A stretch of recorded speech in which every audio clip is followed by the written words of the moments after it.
कैसी खबर आई है कि मेरी माँ मुझे जन्म देना ही नहीं चाहती थी। ये तो पापा उसमें सहमत नहीं हुए, इसलिए मम्मी ने मुझे जन्म दिया।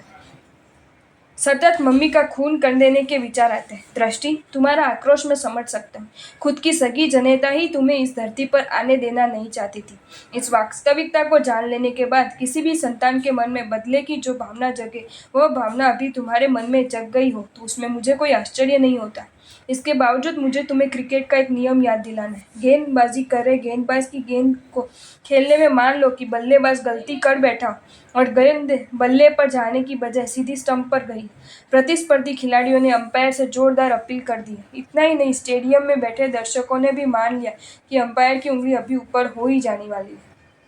लेकिन नहीं, अंपायर की उंगली अभी ऊपर उठ ही नहीं रही। स्टेडियम में बैठे दर्शकों को भले मालूम नहीं पड़ा कि अंपायर ने बल्लेबाज को आउट घोषित क्यों नहीं किया, पर प्रतिस्पर्धी टीम के खिलाड़ियों को चल ही गया कि गेंद भले स्टंप पर गई है, परंतु स्टंप पर रखी बेल्स अभी स्टंप पर ही है, वह नीचे नहीं गिरी है। और जब तक बेल्स नहीं गिरती तब तक अंपायर बल्लेबाज को आउट घोषित नहीं कर सकता। जो बात क्रिकेट के जगत में है वही बात व्यवहार की दुनिया में। मन में भले ही कनिष्ठ से कनिष्ठ अपराध करने से विचार आ गए, लेकिन यदि उन विचारों को काया का बल नहीं मिला, अर्थात आचरण में यदि वे विचार नहीं आए, तो उन विचारों के लिए इस दुनिया में किसी को भी सजा नहीं की जाती है। ये बात सत्य है कि तुम्हारी मम्मी के मन में तुम्हें गर्भ से ही रवाना कर देने के विचार आए थे। पर एक प्रश्न तुम्हें पूछूं, तुम्हारी उम्र अभी 22 साल की है, तुम्हें टीवी का शौक है और घूमने जाने का शौक भी तुम्हारा कम नहीं है। बन ठन कर तुम बाहर घूमने जाती हो। तुम्हारे निकट के मित्र वर्ग में केवल युवता ही नहीं, युवक भी हैं। मोबाइल के माध्यम से तुम उन सबके साथ घंटों तक गप्पे लगाती रहती हो। अंतःकरण की साक्षी में तुम ये कह सकती हो भला कि तुम्हारे मन में पशु जगत को भी शर्मा जाना पड़े, ऐसे गंदे विचार आज तक कभी नहीं आए। अभी भी ऐसे विचार ही नहीं आते। नहीं, ऐसे विचार तुम्हें आए हैं और आज भी आ रही है। और मान लो कि तुम्हारे मन में आए और आ रहे उन विचारों को तुम खुद होकर तुम्हारी मम्मी को शायद बता भी दो, तो भी तुम्हारी मम्मी की ओर से तुम्हें प्रेम मिलेगा या घृणा मिलेगी, सहानुभूति मिलेगी या उपेक्षा मिलेगी, आश्वासन मिलेगा या आक्रोश मिलेगा? तुम्हारा जवाब यही होगा कि मुझे प्रेम ही मिलेगा, सहानुभूति ही मिलेगी, आश्वासन ही मिलेगा, आत्मीयता ही मिलेगी, यावत सम्यक और ठोस समाधान ही मिलेगा। दृष्टि, मुझे तुम्हें यही पूछना है कि आचरण में ना आए हुए तुम्हारे मलिन विचारों को जानने के बाद भी मम्मी की ओर से यदि तुम्हें तिरस्कार नहीं मिलेगा, ऐसा तुम सीना ठोक कर कह सकती हो, तो तुम्हारी मम्मी के मन में आए गर्भपात के विचारों की जानकारी तुम्हें मिल जाने के बाद तुम मम्मी का खून कर देने के निकृष्ट विचारों में रत रही कैसे सकती हो? क्या कहूँ तुम्हें, हर गांव में गटर होने के बावजूद भी लोगों के स्वास्थ्य यदि सलामत रहते हो तो उसका बहुत बड़ा श्रेय जैसे गटर के ढक्कनों को जाता है, वैसे इस जगत के प्रत्येक जीव के मन में गटर को भी शर्मा दे ऐसे मलिन विचार चलने के बावजूद भी ये दुनिया यदि जीने योग्य दिख रही, इस जगत के जीव यदि प्रेम करने योग्य लग रहे, तो उसका बहुत बड़े श्रेय मन में आने वाले पर आचरण को न पाने वाले विचारों को जाता है।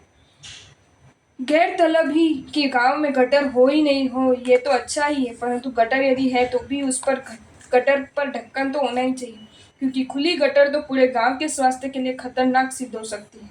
बस उसी प्रकार मन मलिन विचारों से संपूर्ण मुक्त हो ये तो अच्छा ही है, पर मन में यदि मलिन विचार आ ही रहे तो भी उन मलिन विचारों को आचरण का बल तो कतई नहीं मिलना चाहिए, क्योंकि आचार भ्रष्टता तो संपूर्ण जगत के नैतिक आरोग्य के लिए खतरनाक सिद्ध हो सकती है। दृष्टि, मेरी बात यदि तुम मानती हो तो एक काम करो, तुम तुम्हारी मम्मी के पास जाकर ये बात करो कि मम्मी, मुझे जानने मिला कि तुम मुझे गर्भ में से ही परलोक रवाना कर देना चाहती थी। ये बात यदि सच हो तो मुझे उसका दुख जरूर है, परंतु तो भी मैं तुम्हारा आभार मानती हूँ कि तुम्हारे मन में किसी भी वजह से आए हुए इस विचार पर तुमने अमल नहीं किया।